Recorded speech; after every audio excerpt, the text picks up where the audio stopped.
इनका एक ही मकसद है, लड़ाओ बिढ़ाओ और किसी तरह वोट हथियाओ। पीछे मेवात के अंदर क्या हुआ, दो ही पक्ष थे। एक वो पक्ष था जो उधर से आवाज उठा रहा था और दूसरा पक्ष कौन था, कौन बातें कर रहा था प्याज फोड़ने की और तमाम बातें कौन करता था, वो कांग्रेस पार्टी के लोग थे या नहीं थे साथियों।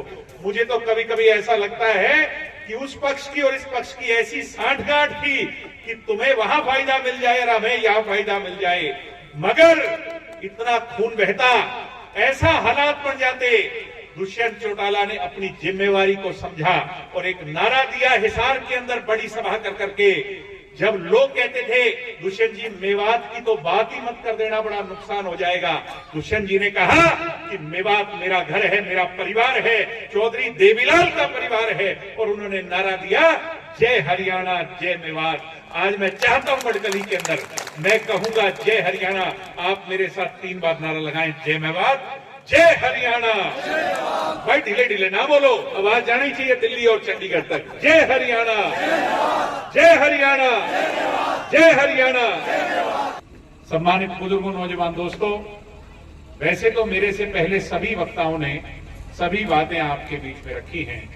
मैं तो आपसे केवल मिलने आया हूं, आप सभी का हालचाल जानने आया हूं। और भाई दुष्यंत सिंह चौटाला जी ने यही कह करके भेजा है कि नई जिम्मेवारी प्रधान जी को दी है, इनके क्षेत्र में जाकर के आओ, लोगों की मूलभूत जरूरियात की समस्याओं को जान करके आओ, जो कोई वहां जाकर निपटाई जा सकती हैं, अधिकारियों से बात कर करके उन्हें दूर कर करके आओ। और कोई चंडीगढ़ में दुष्यंत चौटाला की कलम की मारपीट होनी है, वो चंडीगढ़ तक पहुंचाने का काम करो। आज तो आपके बीच में वो जानने के लिए, आपसे मुलाकात करने के लिए आए। सम्मानित साथियों, अपनी पार्टी को जुमा जुमा बने हुए 6 साल हुए, नई पार्टी है, मगर विचारधारा पुरानी है, यानी पुरानी पार्टी है। नाम अब उसका जेजेपी रख दिया होगा, मगर ये बुजुर्ग ऐसे बैठे हैं, मैं भी चौधरी देवीलाल जी की चौथी पीढ़ी हूं, और ऐसे बुजुर्ग इस भीड़ में बैठे होंगे जो 4 पीढ़ी से ही इस विचारधारा से बड़ी मजबूती से, अटूट गठबंधन से, अटूट मन से जुड़े हुए हैं। सम्मानित साथियों, आदरणीय बुजुर्गों, आपने, मेवात ने सदैव चौधरी देवीलाल जी की विचारधारा पर एक मजबूत पहरा देने का काम किया, और जब जब भी इस विचारधारा पर संकट आया, मेवात ढाल बन करके खड़ा हो गया। मैं एक ही बात कहता हूं जब भी मेवात में आता हूं कि अगर चौधरी देवीलाल जी की विचारधारा एक शरीर है, तो उसकी आत्मा जो है वो मेवात है, उसकी रूह जो है वो मेवात है, और मेवात के बिना इस विचारधारा को आगे नहीं बढ़ाया जा सकता। सम्मानित बुजुर्गों, नौजवान दोस्तों, जेजेपी जब बनी थी तब हमने ये कल्पना नहीं की थी कि इतनी जल्दी हम 10 सीटें जीत जाएंगे, 16% वोट आ जाएंगे। एक ही बात अमूमन तौर पर कार्यकर्ता कहते थे कि दुष्यंत जी एक अच्छे सांसद के तौर पर काम करने वाले नेता रहे, और अगर वो हरियाणा की यानी लोकल राजनीति में आ जाएं, तो फिर वो एक ना एक दिन मुख्यमंत्री जरूर बनेंगे। एक आम कार्यकर्ता ये कहता था कि 2019 में तो बात नहीं बनेगी, 2024 में बात अपनी जरूर बनेगी। बात कहते थे कि नहीं कहते थे? सम्मानित साथियों, मगर परमपिता परमात्मा ने जनता का रूप लेकर, अल्लाह ने जनता का रूप लेकर उस मैंडेट 16% वोट और 10 सीटें दुष्यंत जी को जिताने का काम किया। अब कुछ लोग कहते हैं तुम तो बीजेपी की गोद में जाकर के बैठ गए। हम बीजेपी की गोद में जाकर के नहीं बैठे। अगर हम कांग्रेस पार्टी के साथ चले जाते तो 30 के अंदर 10 जोड़ लो, कितने बैठते हैं? 40 बैठते हैं। क्या कोई निर्दलीय कांग्रेस पार्टी के साथ था? नहीं था साथियों। था क्या? बता दो आपको, ये एक निर्दलीय साथ हो। 40 में सरकार बनती है क्या हरियाणा प्रदेश में? नहीं बनती। कितने में सरकार बनती है? 45-46 में सरकार बनती है। और अगर अकेले खड़े हो जाते, 15 साल से तो खड़े ही थे ना विपक्ष में, अगर 5 साल और हो जाते, ये वो लोग बात करते हैं साथियों जो आपकी पार्टी का हश्र कुलदीप बिश्नोई की हजका जैसा देखना चाहते थे। सम्मानित साथियों, इसलिए पार्टी को मजबूत खड़ा करने के लिए, कार्यकर्ता की फौज को मजबूत खड़ा करने के लिए, उनकी भावनाओं की कदर करने के लिए दीनबंधु सर छोटू राम ने भी एक बात कही है कि सरकार के अंदर रह करके जो फैसले किए जा सकते हैं वो सिर्फ विरोध करने से, बाहर खड़े करने से नहीं किए जा सकते। इसलिए कि आपके उन मुद्दों को पूरा किया जाए। दुष्यंत जी ने भारतीय जनता पार्टी के साथ मुद्दों के आधार पर गठबंधन किया। चौधरी देवीलाल जी ने एक बात कही थी कि सत्ता सुख भोगने का साधन नहीं, जन सेवा का माध्यम है। और दुष्यंत चौटाला ने आज 4 साल में 2 साल कोरोना और किसान आंदोलन के चले गए। अगर माइनस कर दूं तो 2 साल ही राज करने का मौका मिला है, मगर 2 साल में वो काम कर करके दिखाए हैं जिन्हें आज तो शायद लोग याद ना करें, मगर आने वाली पीढ़ियां याद जरूर करेंगी। क्या बात कही, 75% आरक्षण लागू किया। लोग कहते थे ये लागू नहीं हो पाएगा, हमने लागू किया। आज अदालत में चला गया, अदालत में बहुत से मुद्दे चले जाते हैं, बहुत समय भी लगता है, मगर निचोड़ जरूर निकलता है और उस पर फैसला जरूर आता है। सुप्रीम कोर्ट में इस बात की लड़ाई है और सुप्रीम कोर्ट में इस बात की लड़ाई हम बड़ी मजबूत पक्ष कर करके लड़ेंगे। मैं आपको आश्वस्त देता हूं कि हमारा चाहे कुछ भी क्यों ना चला जाए, इस आरक्षण को 75% आरक्षण को जरूर लागू करा करके रहेंगे, इसे हम यूं ही नहीं रहेंगे। अगर मराठा को महाराष्ट्र में आरक्षण मिल सकता है, गुजरात में गुजराती को मिल सकता है, गोवा में गोवन को मिल सकता है, तो हरियाणा में हरियाणवी को और मेवाती को क्यों आरक्षण नहीं मिल सकता? यही हमारी लड़ाई है साथियों, और यह आरक्षण जरूर लागू होगा। ऐसे ही महिला को, आज घरों में महिला आधे की हकदार है, आज समाज में आधे की हकदार है, उसे राजनीति का आधा हकदार बनाने के लिए नैना चौटाला जी ने एक प्रयास किया था और सरकार बनी तो दुष्यंत जी ने उसे कलम से कानून बनाया। पंचायती राज में 50% महिला का प्रावधान कर दिया। शायद आज इस बात को कोई तवज्जो ना दे। कुछ लोग कह देते हैं कि ये महिलाएं बन भी जाएंगी तो आम आदमी करेंगे। अरे थोड़े दिनों की बात है, जिस दिन कलम पकड़कर चलाना ये महिलाएं सीख गई तो ये अपने कानून खुद बनाएंगी, अपना रास्ता खुद आगे का अख्तियार करेंगी। साथियों, ये बहुत ऐतिहासिक कानून बनाने का काम भाई दुष्यंत सिंह चौटाला ने किया। अभी चर्चा हो रही थी, कोई बदरुद्दीन जी कह रहे थे 8% बैकवर्ड को आरक्षण देने के।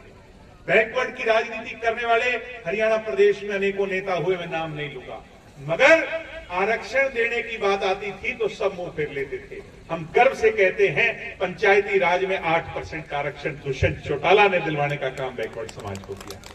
आज गांव-गांव डिजिटल ई-लाइब्रेरी बनाने का काम दुष्यंत चौटाला जी ने किया है। जहां देवालय हो वहां पुस्तकालय हो, जहां मंदिर और मस्जिद हो वहां बाबा साहब अंबेडकर की सोच पर पढ़ने लिखने का स्थान भी जरूर हो। उस सोच को आगे बढ़ाने का काम दुष्यंत चौटाला जी ने किया है। किसान परिवारों के हम लोग हैं। सम्मानित साथियों, मंडी में जाते थे, मेरी बात से आप जरूर विश्वास रखेंगे, अपन बिचौलिया सिस्टम में फंस जाते थे। लेन देन आड़ती से होता था तो सरकार जो भुगतान करती थी आड़ती को दे देती थी। आड़ती के आगे, क्योंकि आड़ती से हमारा लेना देना पहले इतना होता था कि आड़ती के आगे हम जोड़ी फैला खड़े रहते थे, या बुरा न माने तो आड़ती के सामने ही किसान जो है बेबस खड़ा रहता था। सम्मानित साथियों, दुष्यंत जी ने कहा मैं इस व्यवस्था को बदलना चाहता हूं और उन्होंने किसान के खाते में डायरेक्ट पेमेंट करवाने का फैसला लिया। आज ये एक क्रांति है और इसकी चर्चा भविष्य में होगी, नौजवान पीढ़ी करेगी कि किसान के खाते में सीधा पैसा गया, वो करवाने वाला क्या नाम था? दुष्यंत चौटाला था और जननायक जनता पार्टी थी। 72 घंटे में किसान की फसल को जो है भुगतान हुआ। जितना मुआवजा इस सरकार में मिला, कि हरियाणा बनने के बाद इतना मुआवजा किसी सरकार में नहीं मिला। पुराना पीछे का सारा रिकॉर्ड उठा करके मेवात की जहां तक बात करूं, सम्मानित साथियों, अपने मेवात एंटर करते हैं गुड़गांव की तरफ से सोना आता और सोना के बाद IMT रोज का मेवाती है, खाली पड़ा होता था। वहां पर कोई परिंदा भी पर नहीं मारता था, मगर दुष्यंत चौटाला उद्योग मंत्री बने, उन्होंने सारे प्रोजेक्ट छोड़कर सबसे पहला प्रोजेक्ट कौन सा लिया? IMT रोज का मेव।